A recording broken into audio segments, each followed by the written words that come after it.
Olá, irmãos, tudo bem? Então, vamos agora continuar, o nosso estudo sobre predestinação e a eleição de Deus, Esse assunto ele é um assunto polêmico, ele é um assunto que é muito grande, tá? Envolve vários textos e por isso precisou dessa segunda parte. Eu acredito que agora dá pra gente encerrar, nessa segunda parte dá pra gente encerrar o estudo, né?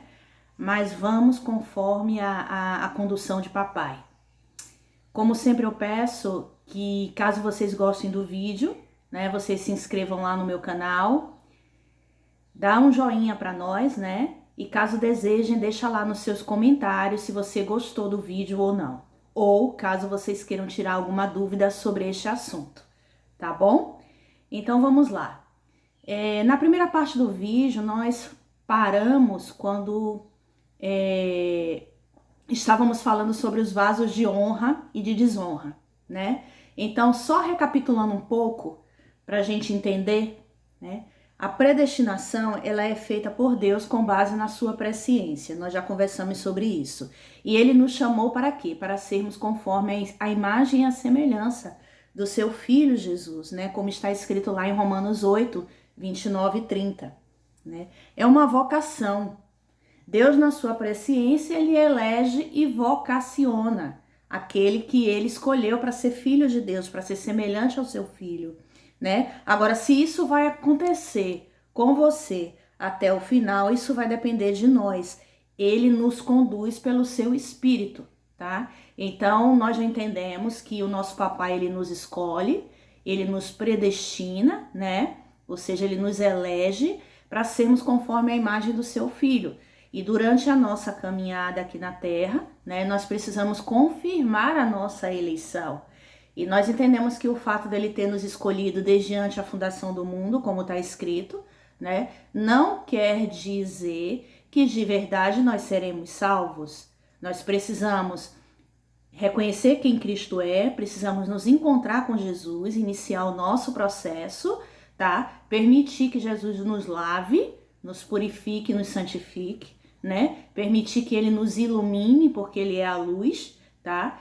E aí, quando a gente de verdade toma a decisão de morrer e ressuscitar com Cristo, por meio do novo nascimento é que nós confirmamos a nossa eleição, tá? Então, da última vez que nós conversamos sobre isso, papai me fez lembrar de um texto que é muito bom a gente citar, onde o apóstolo Paulo está falando justamente sobre a questão da eleição, De que papai ele nos escolhe e nos predestina. Esse texto está lá em Efésios 1. E a gente vai ler agora, tá? A partir do versículo 3, em Efésios diz exatamente assim: Bendito seja o Deus Pai, bendito seja o Deus e Pai de nosso Senhor Jesus Cristo, o qual nos abençoou com todas as bênçãos espirituais nas regiões celestiais em Cristo, pois nos elegeu nele, antes da fundação do mundo, para sermos o quê? Santos e irrepreensíveis diante dele. E em amor, ele nos predestinou para sermos filhos de adoção por Jesus Cristo, para si mesmo, segundo o bom propósito da sua vontade. Então a gente percebe aqui que ele nos escolheu, ele nos elegeu e nos predestinou porque ele nos amou.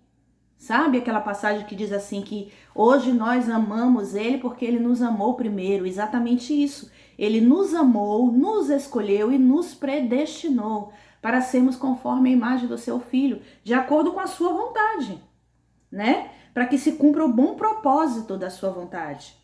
Versículo 6. Para louvor e glória da sua graça, a qual nos deu gratuitamente no amado, ou seja, no seu Filho. Nele temos a redenção pelo seu sangue, a remissão dos pecados, segundo as riquezas da sua graça, que ele derramou profundamente sobre nós em toda a sabedoria e entendimento. E desvendou-nos o mistério da sua vontade, segundo o bom propósito que propusera em Cristo. Qual é o propósito de Deus que ele colocou em Cristo? Versículo 10. De fazer convergir em Cristo todas as coisas na dispensação da plenitude dos tempos, tanto as que estão nos céus como as que estão na terra, né? Ou seja, fazer convergir todas as coisas, tanto as que estão no céu quanto as que estão na terra, em Cristo, né? Nós também já vimos aquela palavra que diz, né? Porque dele, por ele e para ele são todas as coisas. Essa é a vontade de Deus, tá? Que tudo seja reunido, que tudo seja congregado em seu Filho Jesus. E no versículo 11 ele diz, nele, digo, ou seja, em Cristo, também fomos feitos herança, havendo sido predestinado conforme o propósito daquele que faz todas as coisas, segundo o conselho da sua vontade, a fim de sermos para louvor da sua glória, nós, os que primeiro esperamos em Cristo, né? E também nele que vós estáis, ou seja, é também nele que vós estáis, depois que ouvistes a palavra da verdade, o evangelho da vossa salvação, tendo nele crido, foste selado com o Espírito Santo da promessa. Então, assim, e o que é esse Espírito Santo da promessa? Versículo 14, que é o penhor da nossa herança para a redenção da propriedade de Deus em louvor da sua glória. Então, assim, ele nos amou tanto que ele nos elegeu antes da fundação do mundo, ou seja, desde a fundação do mundo, melhor dizendo, e nos predestinou para sermos conforme a imagem do seu Filho. Para que tudo isso? Para que ele pudesse cumprir o propósito dele, que é convergir todas as coisas em Cristo, reunir todas as coisas em Cristo, nele, no seu Filho, segundo o conselho da sua vontade. Tá? Então não é algo que parte de nós, é algo que parte do nosso papai. Agora nós precisamos fazer o quê? Confirmar a nossa eleição, como já foi dito anteriormente, né? Então em 1 Pedro também vai dizer, no capítulo 1, no versículo 2, que nós fomos eleitos segundo a presciência de Deus Pai. Ou seja, ele que já vê antes de todas as coisas, que é onisciente e já vê quem são aqueles que vão confirmar ou não, já nos elege em cima da sua presciência. Foi o que nós conversamos da outra vez, certo? Eu tô só recapitulando. E porque ele nos elegeu e nos predestinou, ele nos enviou o seu Espírito, tá? Para que por meio dele nós chegássemos à santificação, para a obediência e a aspersão do sangue de Jesus. É o que diz em 1 Pedro, capítulo 1, versículo 2. Aí nós entramos, já no outro vídeo, nós encerramos falando sobre os vasos de honra e os vasos de desonra. E em Romanos 9, 21, o apóstolo Paulo, ele fala sobre isso. Ele diz bem claro que Deus, ele não criou vasos predestinados para a desonra e nem vasos predestinados para a honra. Ele criou os vasos, que somos nós. Nós é que, de acordo com as nossas escolhas durante o longo da nossa vida aqui na Terra, tá? É que vamos determinar se nós seremos vasos para a honra ou seremos vasos para a desonra, tá? Então, em Romanos 9, o apóstolo Paulo, ele fala justamente, ele já começa a entrar na questão dos vasos que foram destinados para a ira. Mas por que eles foram destinados para a ira? Não foi porque o Pai determinou, não, esses aqui eu criei esses vasos e eu determino que eles sejam exclusivos para ir para o inferno, né, para o Sheol. E eu peguei esses vasos aqui e esse eu escolhi, tá? Pela minha própria vontade lá, fazendo unidunité, eu escolhi que eles seriam vasos destinados para a honra. Não é assim, tá? O papai, ele cria vasos, mas nós é que vamos determinar se nós seremos vasos de honra ou vaso de desonra, de acordo com a escolha que nós vamos fazer aqui dentro da terra. Porque aquele que ele elege, ele predestina, ele chama.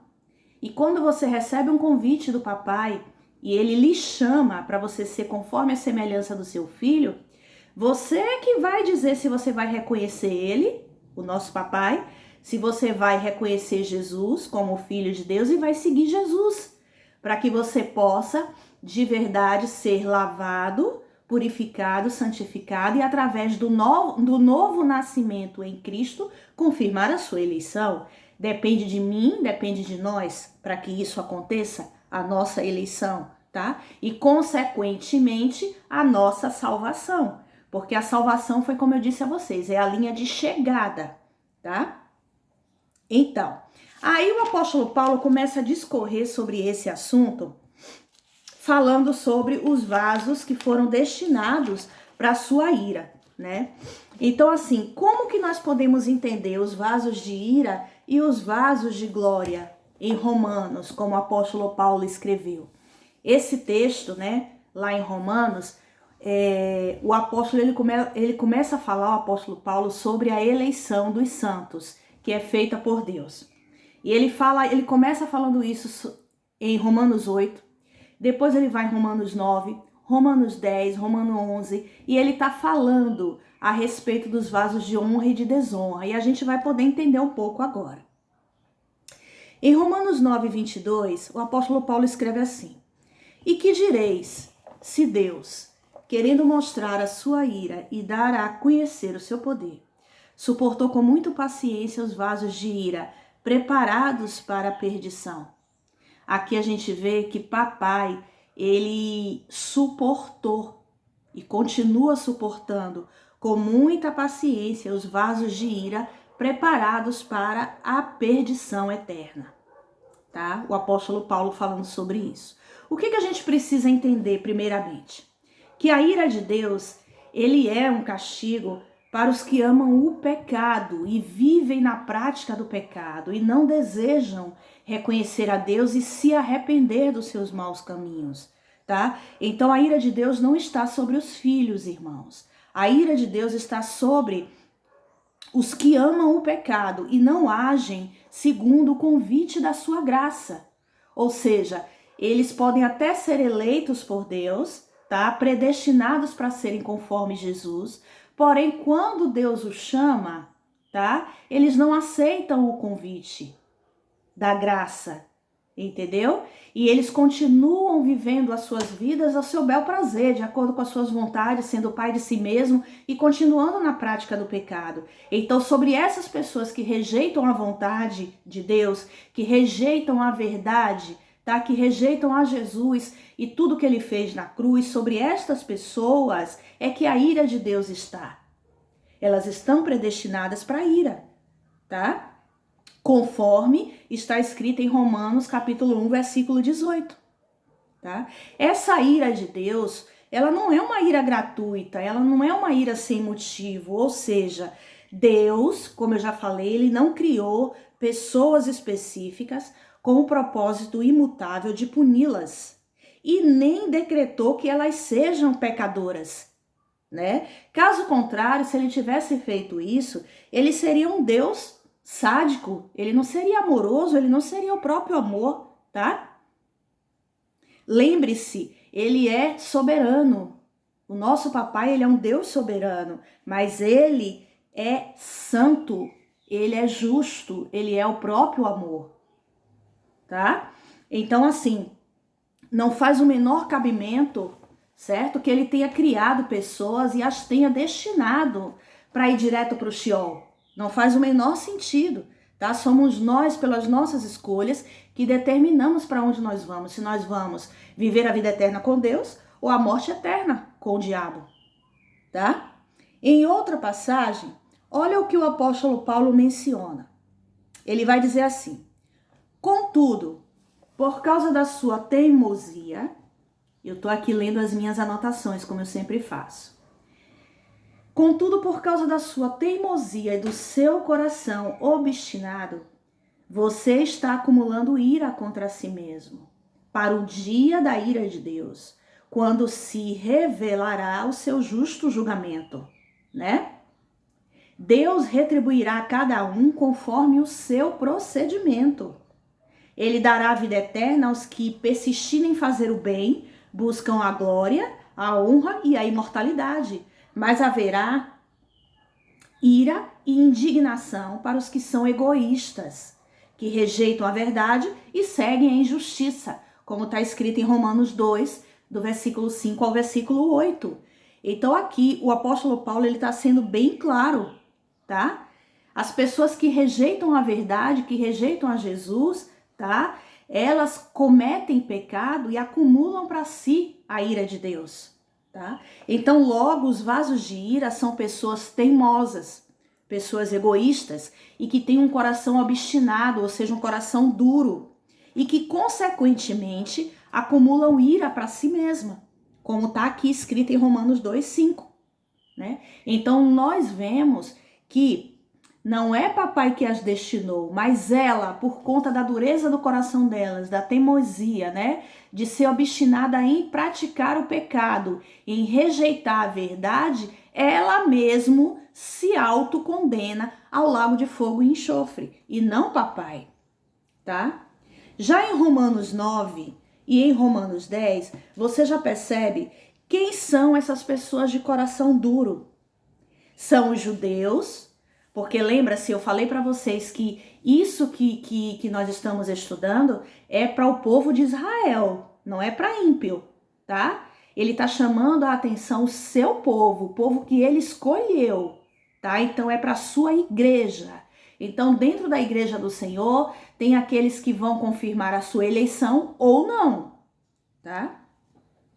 Já em Romanos 9 e 10, você percebe que eles são os judeus que estavam negando Jesus como Messias. Quando o apóstolo Paulo ele começa a discorrer em Romanos 9 e em Romanos 10, ele fala que aqueles que são obstinados de coração e não aceitam a verdade são os judeus que estavam negando Jesus como Messias e fazendo a sua própria justiça através da lei. E eles não queriam saber da justiça de Deus, mas da sua própria justiça. Eles eram pais de si mesmo e se negavam a reconhecer Jesus como Filho de Deus, né? Já em Romanos 11, 23, você vê o apóstolo Paulo dizendo para eles: olha, se vocês saírem dessa incredulidade, vocês serão enxertados novamente. Tá vendo? Ou seja, ele usa aqui o se, né, que é uma conjunção subordinativa condicional, para dizer para eles: olha, vocês hoje, pelo comportamento de vocês, pelas escolhas de vocês, pela persistência de vocês em não reconhecer Jesus como Filho de Deus e não se submeter à vontade do Senhor, praticando a justiça de Deus, ou seja, em obediência, né, de acordo com a vontade de Deus, vocês estão se colocando, tá, como vasos de ira. Vocês estão acumulando ira para si mesmo. Tá certo? Mas vejam bem, olhem, se vocês saírem dessa incredulidade na qual vocês estão, se vocês se converterem dos seus maus caminhos e se arrependerem dos seus pecados, então vocês serão enxertados novamente. Enxertados aonde? Na videira que é Jesus, né? Em outra palavra, o apóstolo Paulo fala, tá? Que tem os judeus legítimos e tem aqueles que são enxertados na videira, né? E ele usa a conjunção se, falando que é condicional. Eles podem se arrepender, entendeu? Então, concluindo, Deus, irmãos, ele não condena. Ele não tem prazer na morte dos ímpios, ele não condena ninguém por vontade própria, mas ele dá igual oportunidade a todos os que ele chama para que se arrependam e confirmem a sua eleição, permaneçam fiéis até o fim, confirmem a sua eleição e sejam salvos, tá? Então, continuando. Quando o apóstolo Paulo diz vasos de ira preparados para a perdição, nossa, quem nunca teve dúvidas sobre esse texto? Toda vez que eu li esse texto e via o apóstolo Paulo discorrendo e falando que os vasos da ira tinham sido preparados para a perdição, na minha cabeça, papai já tinha feito pessoas destinadas para o inferno, né, para o Sheol, e pessoas destinadas para irem para o céu. E não é isso, irmãos. De verdade, não é isso. Porque a eleição e a predestinação de Deus é em cima da sua presciência. Ele já viu, por causa da sua presciência, ele já viu que essas pessoas aqui na terra o rejeita ou o aceita, né? E conforme as escolhas dela, né, o que elas decidem fazer, as obras de suas mãos, elas mesmo se colocam no Sheol ou no céu. Elas mesmo destinam para onde elas vão. Não é o Pai quem as condena, tá? Então, quando o apóstolo Paulo diz vasos de ira preparados para a perdição, ele está se referindo, como eu já havia falado antes, àqueles judeus, tá? Que era o povo de Deus, tá?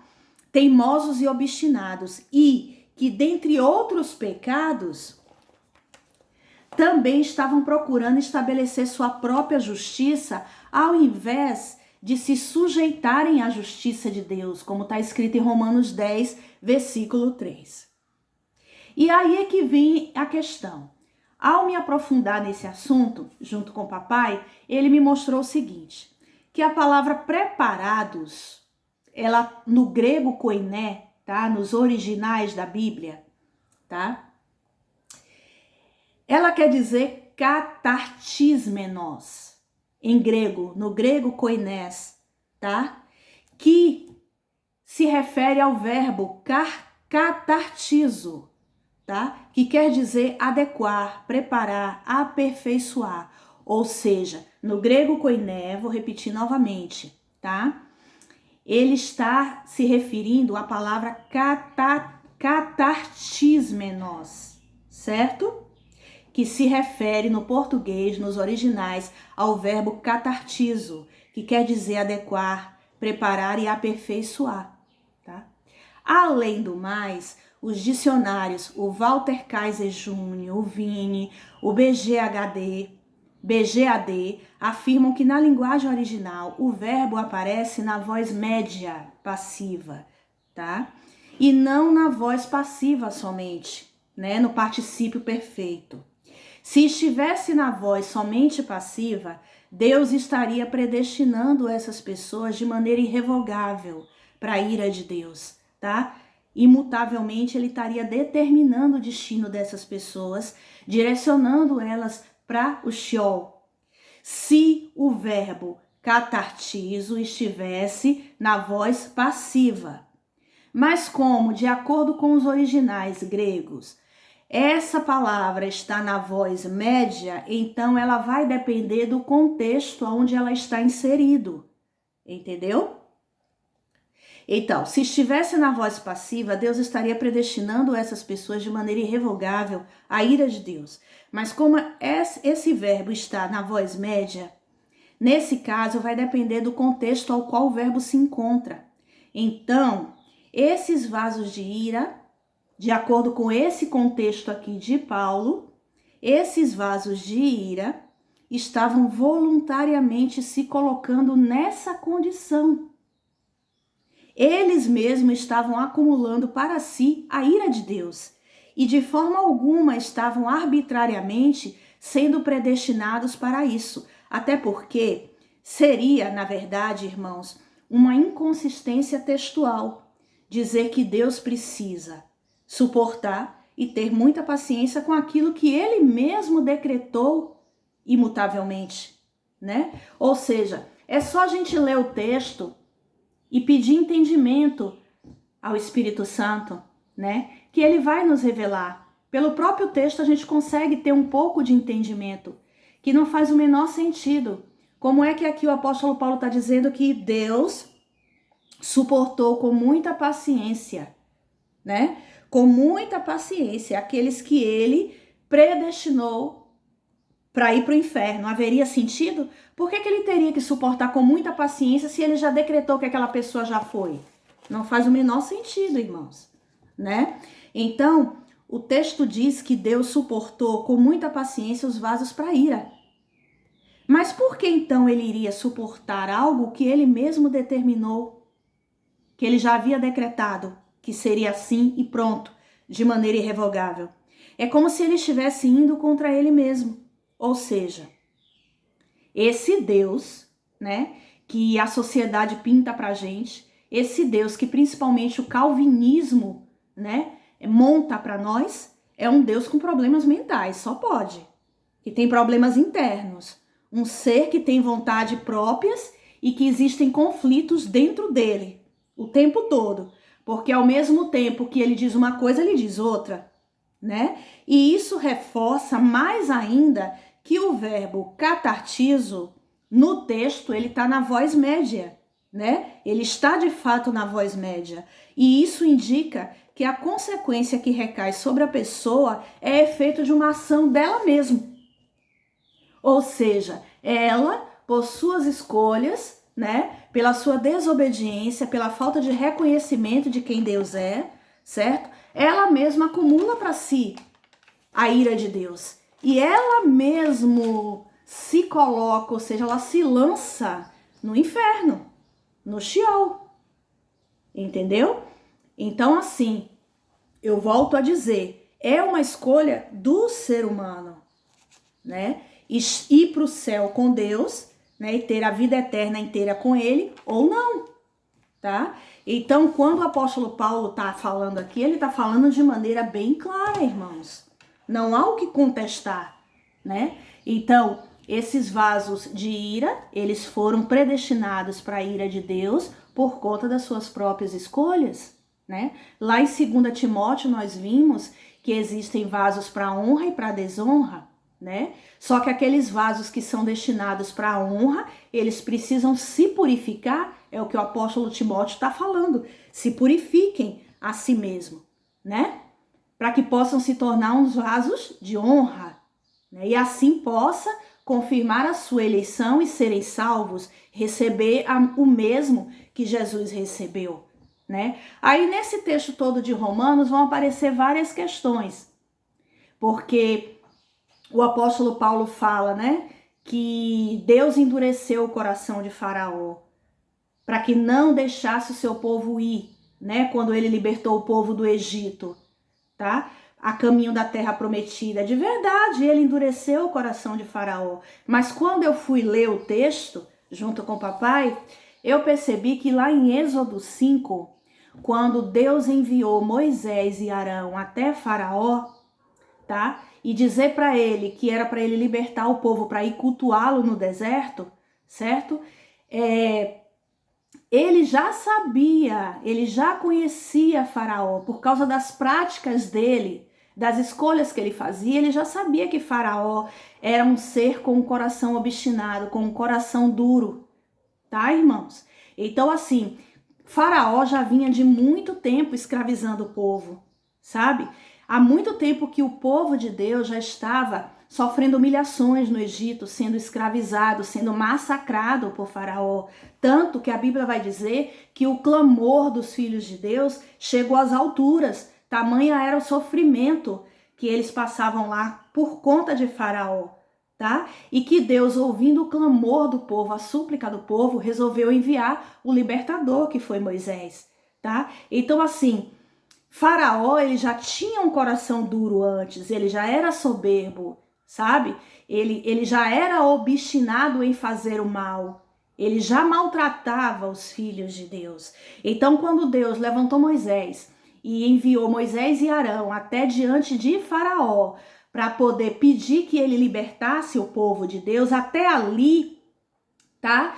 Não havia propósito nenhum do Senhor, tá? Mas acontece que depois desse primeiro pedido, como tá lá em Êxodo 5, Faraó, além de dizer não, o que ele fez? Ele diminuiu a comida que ele dava para o povo, né? Que ele chamava de ração, para que o povo comesse menos, tá? E ficasse cansado e não pudesse pensar nem em cultuar Deus no deserto, né? Ficassem fracos. Ele tirou a palha para fazer os tijolos. Quem ia buscar eram os servos do Egito, né? Mas ele fez com que o povo mesmo fosse atrás das palhas, tá? Então, com isso, e dessem a mesma quantidade de tijolos fabricados no final do dia. Então, com isso, ele queria fazer o povo ficar cansado, fraco e nem sequer pensar em cultuar a Deus. Então, assim, quando Deus fez o primeiro chamado para Faraó, tá? Ele não quis libertar o povo. E quando Moisés e Arão voltaram para lá, para a aldeia onde estavam os hebreus, tá? O próprio povo também começou a dizer que não queria mais saber deles, porque por causa deles, Faraó resolveu massacrar o povo. Então, a partir desse momento, foi que Moisés foi suplicar a Deus, e Deus disse para ele o quê? Pois a partir de agora, diga a seu povo, né, que eu vou fazer com que todos conheçam o meu poder. Você vai voltar, Faraó, tá? E você vai dizer estas palavras: eu vou endurecer o coração de Faraó a partir de agora, para que eu possa mostrar através dele, através do que eu vou fazer no Egito com as pragas, o meu poder. Entendeu? Então, papai, ele endureceu mais ainda um coração que já estava duro. Entende, irmãos? Então a gente precisa ler a palavra de Deus e pedir entendimento ao Pai sobre todas as coisas, tá? Para que a gente possa compreender exatamente o que está sendo dito e não venhamos a ser levados por todo o vento de doutrina, tá? Por todo tipo de doutrina distorcida que quer montar dentro de nós um Deus bravo, sabe? Um Deus que não nos ama, né? Então, esse foi só um exemplo.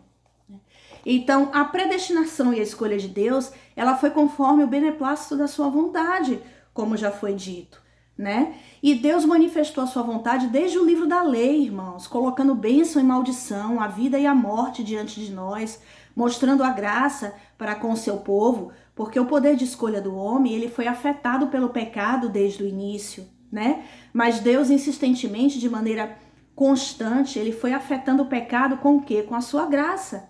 E ele foi dando poder de escolha para todos. E ainda falou: filhos, escolham a vida para que te vá bem, né? Então aqui fica bem claro que Deus gostaria que todos os homens se salvassem, embora ele saiba na sua presciência que nem todos os homens se salvarão. Mas Deus, ele ama todos. Entendeu? Então, ao nos escolher e predestinarmos para sermos filhos de Deus conforme a imagem e semelhança de seu Filho Jesus, ele nos insere no livro da vida. Vocês já ouviram falar sobre o livro da vida? Pois bem, ele existe, ele é real, tá? E aqueles que o Pai elege e predestina, ele já inscreve os nomes dessas pessoas no livro da vida, tá? Desde antes da fundação do mundo. Mas vocês sabiam que nós podemos ter o nosso nome riscado no livro da vida se não perseverarmos até o fim? Pois a gente tem vários textos que fala aqui que nós precisamos perseverar até o fim, confirmando a nossa eleição, para que os nossos nomes sejam confirmados no livro da vida ou riscado, tá? O rei Davi, ele sabia, e em determinada parte dos salmos, né, em 3 salmos que eu vi isso, ele fala sobre o fato dos nossos nomes já estar escrito no livro da vida desde antes da fundação do mundo. Olha o que ele diz aqui no Salmo 56, versículo 8. Registra as minhas aflições, pois as minhas lágrimas, põe as minhas lágrimas no teu odre. Não estão elas inscritas no teu livro? Né? O rei Davi falando. No Salmo 40 também, ele vai dizer também que o nome dele está escrito no livro da vida, no versículo 7, Salmo 40, versículo 7. Então eu disse: eis-me aqui, cheguei, no livro está escrito a meu respeito. Então existe um livro da vida, onde os nossos nomes estão lá, e onde estão escritas todas as coisas ao nosso respeito. Amém? Só que se nós não confirmarmos a nossa eleição até o final, o nosso nome pode ser riscado do livro da vida, tá? Então nós vamos ver vários textos onde está escrito isso. Por exemplo, em Apocalipse 3, versículo 5, diz assim: que o que vencer será vestido de vestes brancas. De maneira nenhuma eu riscarei o nome dele do livro da vida, mas confessarei o seu nome diante de meu Pai e diante dos anjos. Olha a recompensa, né? Para quem confirmar a sua eleição, né? E ser perseverante até o fim. Não é verdade? Apocalipse 20, 15 vai dizer: e todo aquele que não foi achado inscrito no livro da vida vai ser lançado no lago do fogo e de enxofre. Em Apocalipse 13, 8, quando ele fala lá sobre o episódio da besta que subiu do mar, ele vai dizer: e todos os que habitam sobre a terra e que adorarem a besta, esses cujos nomes não vão estar escritos no livro da vida do Cordeiro, né, que foi morto desde a fundação do mundo. Ou seja, todos estes que adorarem a besta, ou seja, que seguirem ao diabo, a Satanás, eles não vão ter o nome deles escrito no livro da vida, né? Vão ser riscado, né? Em Filipenses, capítulo 4, versículo 3, o apóstolo Paulo fala sobre os irmãos em Cristo, cujos nomes estão escritos no livro da vida. Em Lucas 10, versículo 20, o próprio Senhor Jesus, ele fala com os discípulos, naquele episódio em que os discípulos saem, né, eles são comissionados por Jesus para sair pelas cidades, curando os enfermos, expulsando os demônios. E quando eles retornam, que Jesus encontra eles, o que é que Jesus diz, né? Eles estão felizes da vida, né? Eufóricos. E aí eles chegam para Jesus e contam tudo o que aconteceu, eufóricos, né? Felizes. E aí Jesus diz: mas não vos alegreis, porque os espíritos se vos submetem. Alegrai-vos antes por estarem os vossos nomes escritos nos céus. Aonde? No livro da vida. Tá? Em Êxodo 32 tem um episódio onde Moisés intercede pelo povo, naquele momento da construção do bezerro de ouro, aos pés do Monte Sinai. Moisés, ele fica tão indignado que ele clama a Deus, ele faz uma oração, né? Uma oração de Moisés a Deus. Está escrito lá em Êxodo 32, no versículo 32, 33, e ele diz a Deus: agora, Senhor, peço-te, perdoa o seu pecado, ou seja, o pecado do povo. Ou se não, risca-me do livro que escreveste. Então diz o Senhor a Moisés: aquele que pecar contra mim, a este eu riscarei do meu livro. Né? Então existe um livro onde os nossos nomes já estão escritos, mas que esse nome pode ser riscado se nós não perseverarmos até o fim. Entende, irmãos? Então, assim, nós fomos chamados, irmãos, para sermos conforme a imagem e a semelhança de Jesus, o seu Filho. E com isso, ao confirmarmos a nossa eleição, seremos salvos e receberemos de Deus o mesmo que o nosso Senhor Jesus recebeu. Nós herdaremos a terra, porque a terra é herança para os filhos de Deus, tá? Para que seja estabelecido aqui na terra pelos seus filhos o reino de Deus, tá? Só que nós precisamos estar ligados à videira, que é o Senhor Jesus, mas precisamos produzir frutos, tá? Frutos, irmãos. Se você estiver ligado à videira, mas você não produzir frutos, você é cortado da videira, como está escrito em João 15. Veja bem o que está escrito em João 15. A videira e os ramos. Eu sou a videira verdadeira, e meu pai é o lavrador. É ele quem trabalha na terra, e a terra somos nós, é o nosso coração. Todo ramo em mim que não dá fruto, o que é que ele faz? Ele corta. E todo ramo que produz fruto, ele poda, para que produza mais fruto ainda. Quanto a vós, já estáis limpos por causa da palavra que vos tenho falado. Permanecei em mim, e eu permanecerei em vós, porque o ramo de si mesmo, ele não pode produzir fruto se não estiver na videira. Tampouco vós podeis produzir fruto se não permanecerdes em mim. Eu sou a videira, vós sois os ramos. Se alguém permanecer em mim e eu nele, esse dá muito fruto. Sem mim, nada podeis fazer. Se alguém não permanece em mim, será lançado fora, como ramo, e secará. Tais ramos são apanhados, lançados no fogo e se queimam. Então, assim, irmãos, resumindo, para que fique bem claro, para que todos possam entender. Papai, ele nos escolhe, ele nos elege, ele nos predestina, tá? Ele escreve o nosso nome no livro da vida, desde a fundação do mundo, tá? E ele nos chama, ele nos convida a sermos salvos? Não. Ele nos convida a sermos conforme a imagem e semelhança do seu Filho, a nos tornarmos filhos de Deus. Quando você aceita esse convite e você começa a andar com Jesus e permite que ele te lave, que ele te purifique, que ele te santifique, né? Ou seja, você nesse momento, tá? Está sendo retirada de você toda a sujeira da sua alma que foi colocada durante anos e anos. Todo o pecado está sendo removido. Quando você decide morrer e ressuscita com Cristo, que você nasce de novo, você confirma a sua eleição, a sua predestinação, para o qual Deus lhe chamou. Só que para isso eu preciso reconhecer quem Jesus é e segui-lo. Ter uma vida praticando obras de justiça, com obediência à vontade do Senhor. Eu preciso entrar no processo e eu preciso chegar até o fim, permanecer firme até o fim, tá? Eu preciso estar na videira que é Jesus e produzir frutos.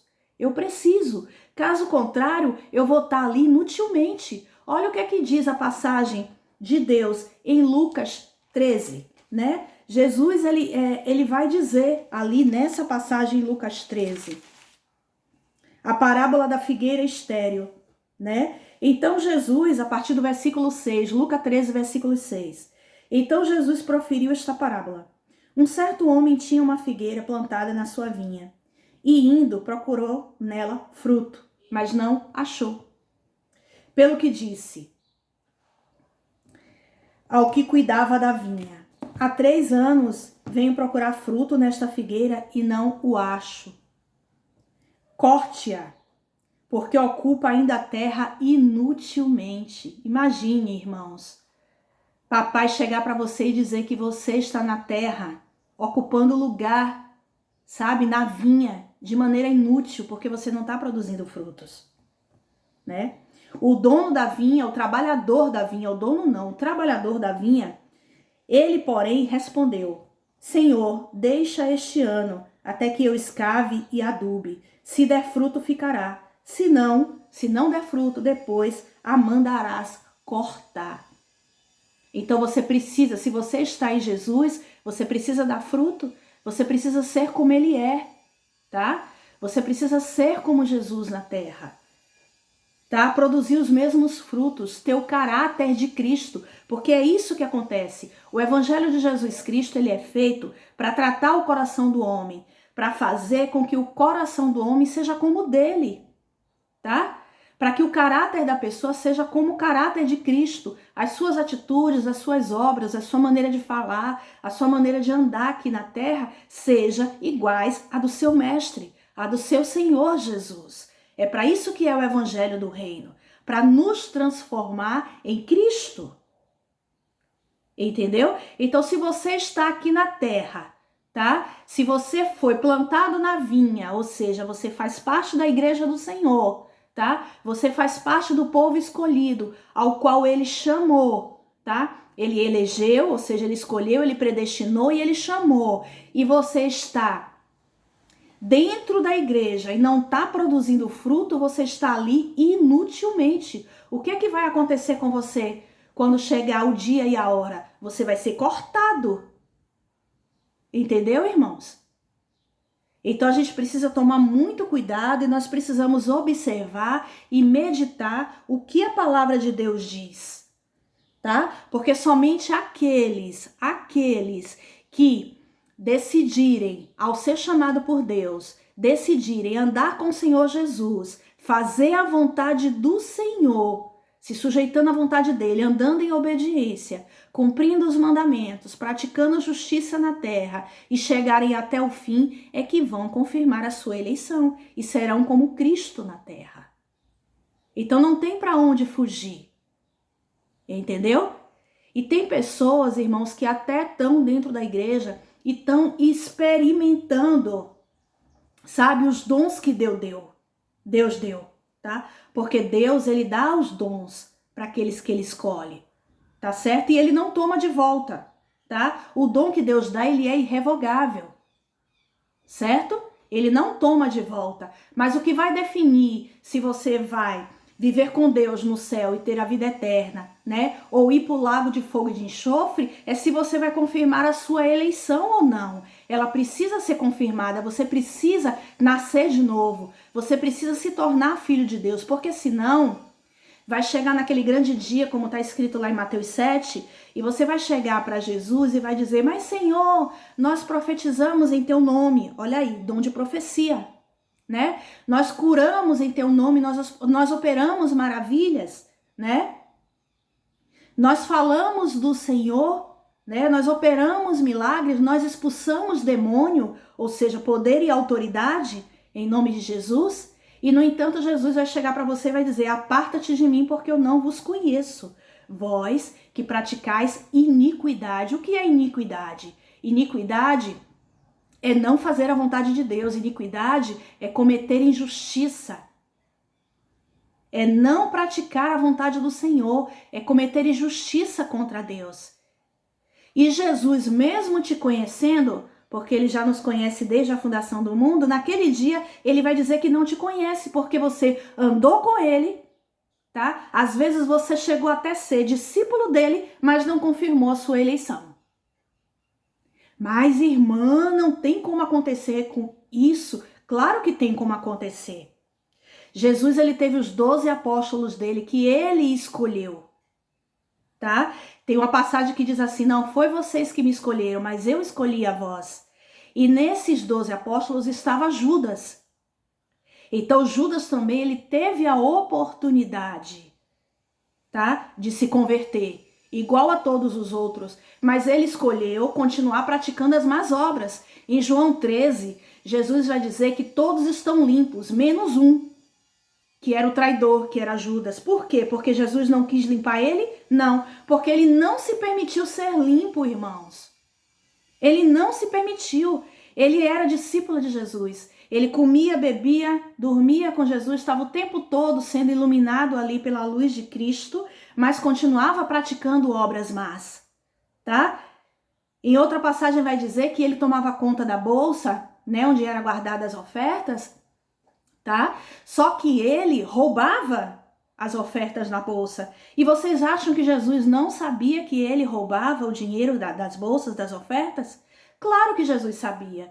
Mas o Senhor permaneceu deixando ele como tesoureiro, cuidando da bolsa, para ver se ele iria se permitir ser lavado, se ele iria se arrepender dos seus maus caminhos, porque ele teve igual oportunidade como todos, mas ele escolheu, ele não deixou Jesus lavar ele.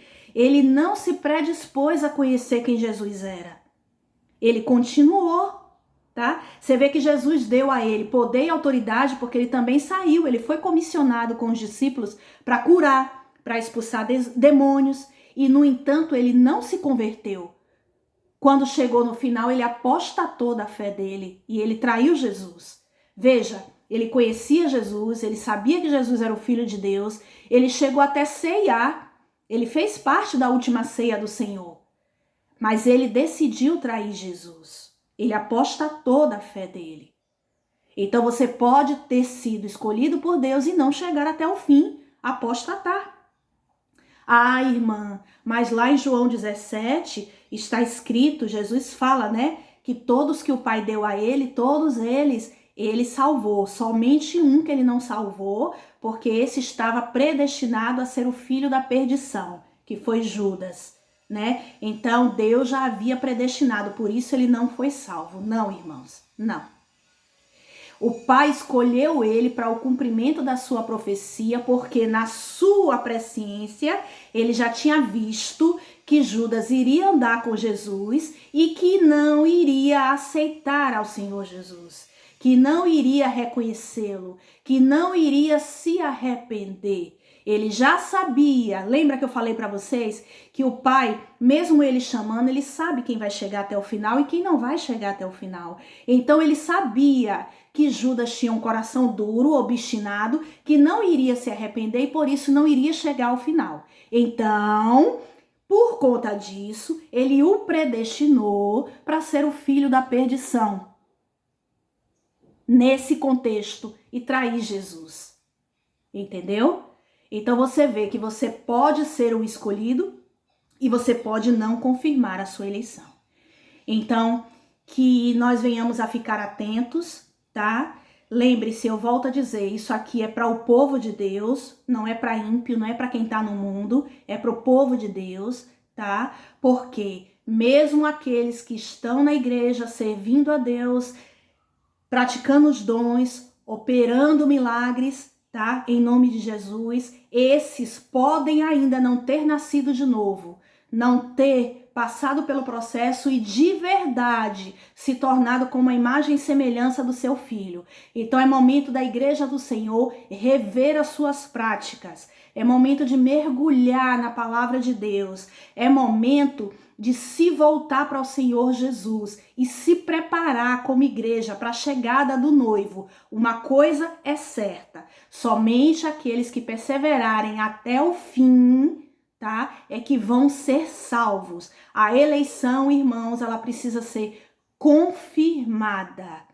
E só aqueles que entram no processo, chegam até o final, morrem e ressuscitam, nascem de novo, são aqueles que confirmam a sua eleição e se tornam como Jesus na terra. Amém? Que papai abençoe a cada um de vocês. Um abraço, fiquem com Deus.